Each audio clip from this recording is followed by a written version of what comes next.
எல்லோருக்கும் வணக்கம். Welcome to ஷேர்காந்த்.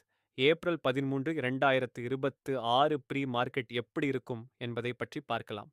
அதற்கு முன்னால் ஒரு டிஸ்க்ளைமர். நான் செபி ரிஜிஸ்டர்ட் அட்வைசர் கிடையாது. இந்த வீடியோ ஒரு எடுகேஷன் பதிவு மட்டும்தான். வாங்க வீடியோவுக்குள் போகலாம். ஏப்ரல் 10, 2026 அன்னைக்கு நிப்டி ஸ்பாட் 24,050ல முடிஞ்சிருக்கு. அதே மாதிரி நிப்டி ஃபியூச்சர் 24,101ல முடிஞ்சிருக்கு. அதனால பிரீமியமாக 50 பாயிண்ட்ஸ் கிடைச்சிருக்கு. அப்படின்னா நிப்டி 24,352 ஒரு ரெசிஸ்டன்ஸ் ஆகவும் 23,748 ஒரு சப்போர்ட் ஆகவும் இருக்கலாம். அதே நேரத்தில் நாம ஏடிஎம் ஸ்ட்ரைக் பிரைஸான 24,050வும் 24,100ம் எடுத்து செக் பண்ண போறோம்.